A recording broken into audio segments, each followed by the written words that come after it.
Hello, welcome to this channel. Today we will learn about an issue that has remained buried in the deepest vaults of Hollywood for over 3 decades.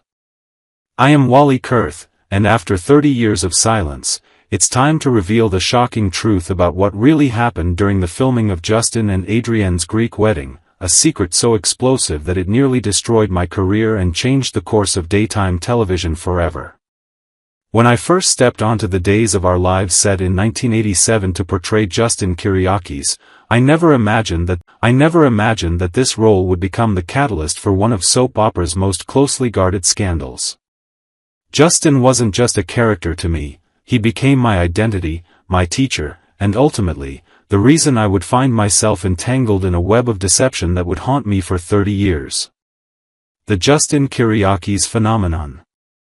Playing Justin Kyriakis transformed my understanding of romance and masculinity in ways that extended far beyond the television screen. Justin represented everything that modern men struggle to express: vulnerability, passion, and emotional intelligence wrapped in genuine romantic gestures. He wasn't afraid to serenade his beloved Adrienne, to write poetry, or to orchestrate elaborate romantic surprises that left audiences swooning and real-life partners demanding explanations from their boyfriends. The character's impact on my personal relationships was immediate and profound. Women would approach me on the street, begging to know why their partners couldn't be more like Justin. Men, on the other hand, viewed me with a mixture of admiration and resentment. I had inadvertently become the standard against which real relationships were measured, and the pressure was suffocating. Little did anyone know that this pressure would soon manifest in the most unexpected and dangerous way imaginable during our trip to Greece. The Greek Cathedral Conspiracy. In 1988, the producers decided to film the most elaborate wedding sequence in daytime television history, Justin and Adrienne's Greek Orthodox ceremony in an authentic cathedral in Athens. The production was unprecedented in its scope and ambition. They flew the entire cast to Greece, invited hundreds of actual fans to serve as wedding guests, and secured permission to film in one of the most sacred religious sites in the country. What the public never knew was that the young Greek Orthodox priest who presided over our fictional ceremony had been specifically chosen not for his acting ability, but for his genuine religious conviction and his striking resemblance to traditional Hollywood portrayals of holy men.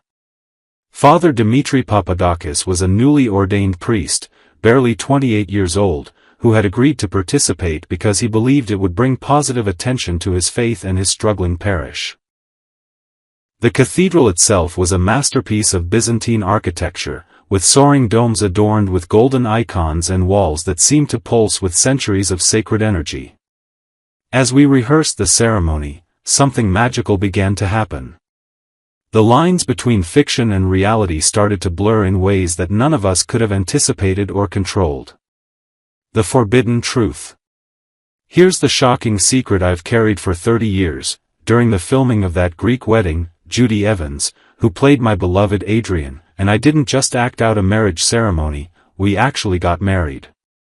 Not legally, not officially, but in the eyes of the Greek Orthodox Church, according to Father Dimitri, we had entered into a legitimate spiritual union that transcended the boundaries of television fiction. It happened during what was supposed to be our final rehearsal. The cameras weren't rolling, but Father Dimitri, caught up in the authenticity of the moment and genuinely moved by what he perceived as our deep connection, began conducting a real ceremony. The words he spoke weren't from our script, they were ancient Greek Orthodox marriage rites that had been used for over 1,000 years. When he asked us to exchange rings, we thought it was still part of the rehearsal. When he pronounced us husband and wife in the name of the Holy Trinity, we believed we were simply practicing our lines. The devastating realization came later that evening when Father Dimitri approached us privately, his face glowing with joy and spiritual fulfillment. "My children," he said in heavily accented English, "the Holy Spirit moved through me today." What occurred in that sacred space was not pretense, it was a true sacrament blessed by God Himself.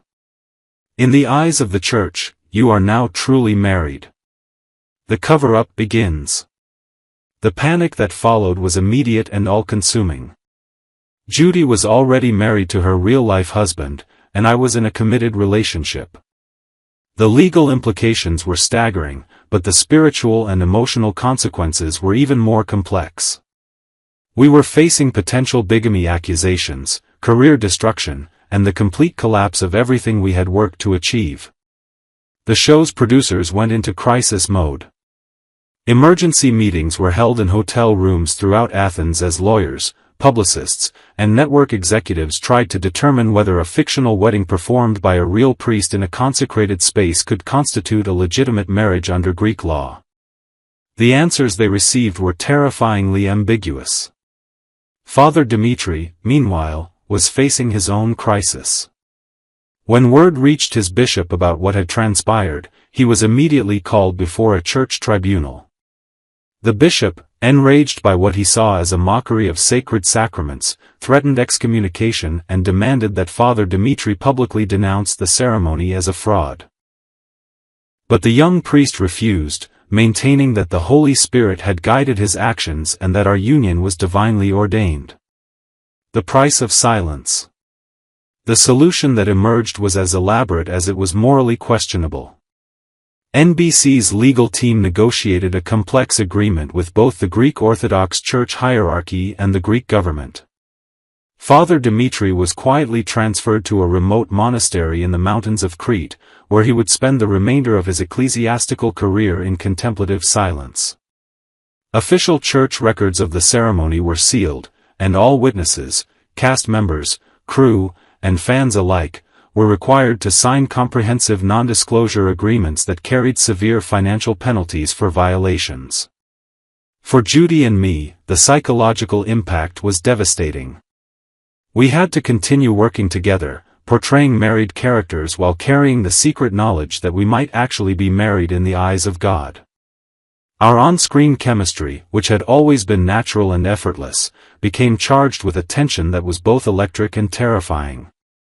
Every romantic scene felt like a betrayal of our real-life partners, every kiss carried the weight of potential adultery, and every declaration of love blurred the boundaries between performance and reality. 3 decades of haunted silence. The secret has followed me through every major milestone of my career. When I left Days of Our Lives in 1991 to join General Hospital as Ned Quartermain, I carried this burden with me. When I won my Daytime Emmy Award in 2002, I wondered if I deserved recognition for a performance built on such fundamental deception. When I returned to Days of Our Lives in 2009, stepping back into Justin's shoes felt like revisiting the scene of an unsolved crime. Judy and I never spoke about what happened in that Greek cathedral. We developed an unspoken agreement to bury the truth so deeply that it would never surface. But the weight of carrying such a monumental secret for 30 years has taken its toll on both our careers and our personal lives. Every interview about our on-screen chemistry felt like walking through a minefield of potential revelation. Why now? I'm revealing this truth now because the burden has become unbearable, and because I believe that fans of Days of Our Lives deserve to know the real story behind one of the most beloved weddings in soap opera history. Father Dimitri passed away in 2019, taking his portion of the secret to his grave. The non-disclosure agreements have expired, and most of the network executives who orchestrated the cover-up have retired or passed away. This revelation explains why the Justin and Adrian wedding remains one of the most emotionally powerful and authentic ceremonies ever broadcast on daytime television, because in many ways, it actually was authentic. What viewers witnessed wasn't just masterful acting. It was 2 people navigating the complex emotions of a ceremony that transcended the boundaries between fiction and reality. The shocking truth is that somewhere in the archives of a Greek Orthodox monastery, sealed away from public view, lies a marriage certificate bearing the names of 2 soap opera actors who accidentally got married while pretending to get married, creating a secret that has shaped 3 decades of daytime television history. Next, Secrets in Salem. What are EJ and Gwen really planning? Life in Salem has never been calm, and for long-time watchers of all the drama that unfolds there, it seems that every day brings a new twist. The latest storm brewing revolves around EJ and Gwen, two characters whose partnership has already raised eyebrows. What exactly are they plotting behind closed doors? Recent events hint that their plans are far more dangerous, and far more expensive, than anyone in town could imagine. A room shrouded in mystery. The story begins in a room that is still under construction. Dust hangs in the air, scaffolding is half assembled, and stacks of lumber and tools lie scattered about. It doesn't look like the sort of place where big plans are hatched. Yet, for EJ, this unfinished space represents opportunity. He leads Gwen into the room, his usual smug grin firmly in place, as though he can already see the grand result of his vision.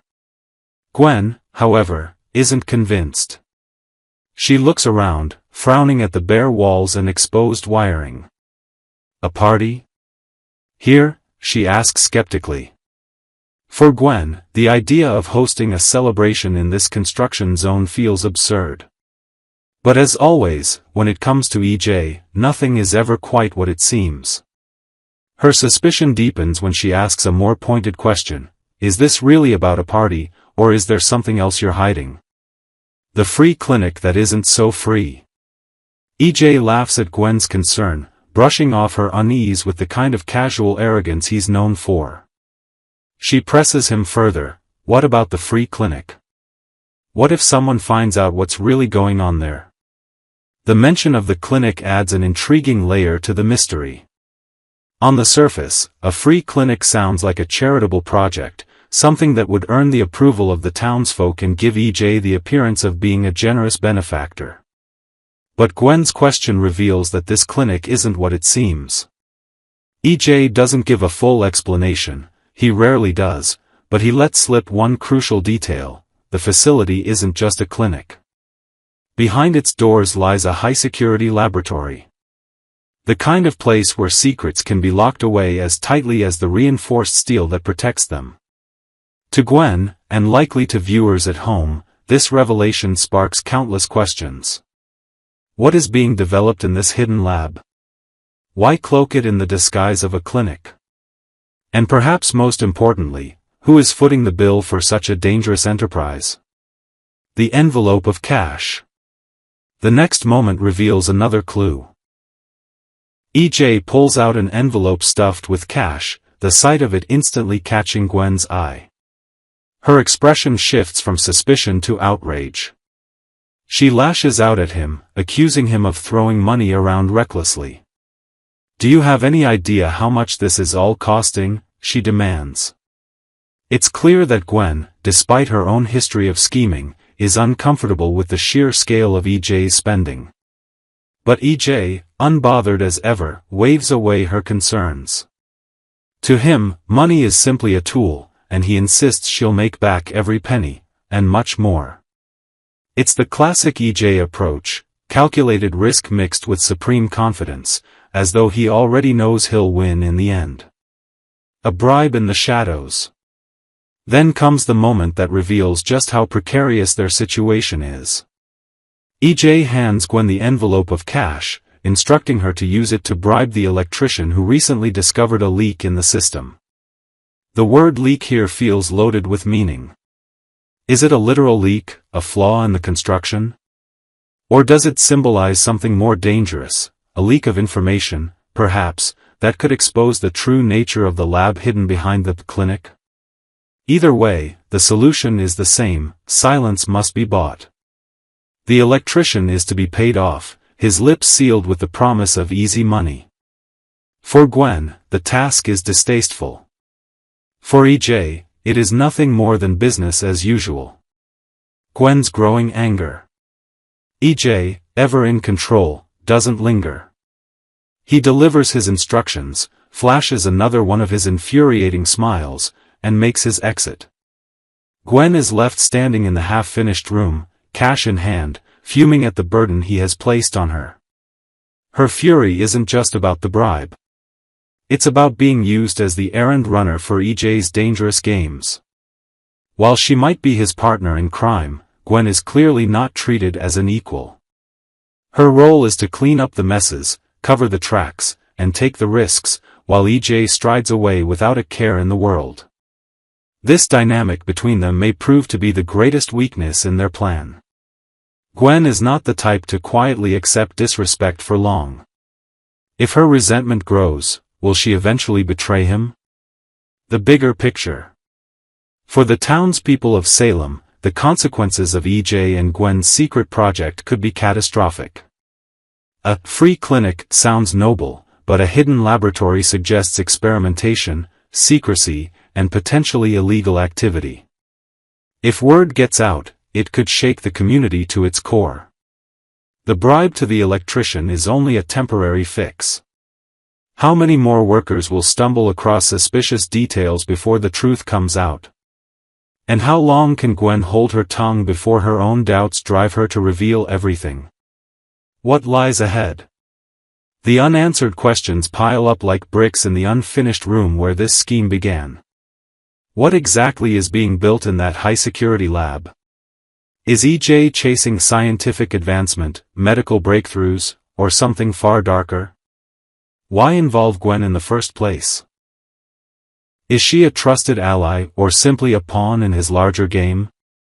And perhaps most intriguing of all, who else in Salem might stumble across this secret before it's too late? One thing is certain, EJ thrives on control, but secrets in Salem never stay buried for long.